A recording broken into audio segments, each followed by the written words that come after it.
मनोज जी। जी sir जी। मनोज कुमार जी हैं कोई? मनोज कुमार जी, विक्रम झूठ बोलता है तो फिर आप अपना नंबर हमें दो, मुझे मैसेज करो और साथ आ जाओ। लिंक भेज रहा हूं अभी, आप सामने आके बताओ क्या क्या झूठ बोलते हैं ये। मनोज जी, मैं आपका कमेंट ले लेता हूं स्क्रीन पर ताकि लोग समझें। मनोज जी लिख रहे हैं विक्रम झूठ बोलता है, तो ये मनोज कुमार हैं। मनोज जी, मेरा नंबर आपके पास निश्चित होगा, और निश्चित है तो फिर अगर आप इनकी झूठ ऐसे कमेंट में नहीं मानेंगे, आप लाइव आइए और इन्हें झूठा बताइए, इन्हें झूठ साबित कीजिए। लिंक लीजिए और आइए स्क्रीन पर, तब अच्छा लगेगा। ऐसे लिख दिया और फिर निकल जाओ, ये ठीक नहीं है। आओ तो कम से कम मुझे भी तो पता लगे ये क्या क्या झूठ बोलते रहे अब तक हमसे। चलिए विक्रम सिंह, बात पूरी करिए।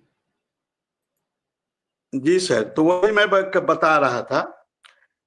राजेश बिंदल साहब ने हम लोगों के लिए सुनवाई की, और जब 12 मई को जब एपीसी साहब आए और लगातार सुनवाई हुई, और 12 मई 2022 से लेकर 2 दिसंबर 2022 तक 12 बार सुनवाई हुई, और 2 दिसंबर 2022 को आदेश आया।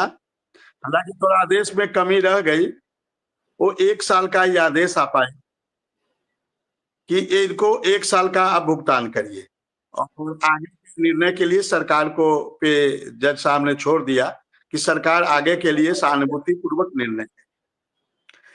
फिर सरकार की मंशा नहीं हुई हम लोग को देने की, और सरकार 29 मार्च 2023 को माननीय सुप्रीम कोर्ट चली गई कि हमें 17,000 का भुगतान नहीं करना चाहते, हम 17,000 का भुगतान नहीं करें।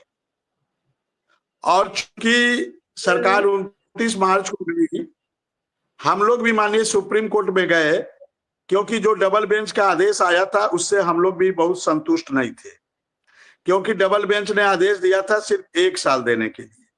हम लोग चाहते थे जो सिंगल बेंच का आदेश आया था वो आदेश आए कंटिन्यू टिल डेट, माने मार्च 2017 से कंटिन्यू टिल डेट का आदेश जारी हो।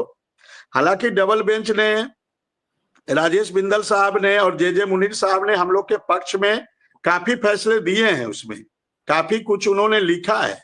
उन्होंने पहली बात तो लिखा था कि अनुदेशक को टीईटी नहीं देना है, अनुदेशक instructors are free from TET, उस आदेश में लिखा है कि instructors are free from TET, मतलब उत्तर प्रदेश के अनुदेशकों को टीईटी नहीं देना है। फिर उन्होंने कहा कि बेसिक शिक्षा विभाग में क्वालिटी एजुकेशन की जरूरत है, और बिना अनुदेशक के क्वालिटी एजुकेशन संभव नहीं है। ये उस आदेश में लिखा है। उस आदेश में ये भी लिखा है कि उत्तर प्रदेश के अनुदेशक 8 पीरियड पढ़ाते हैं, 8 घंटे पढ़ाते हैं। दे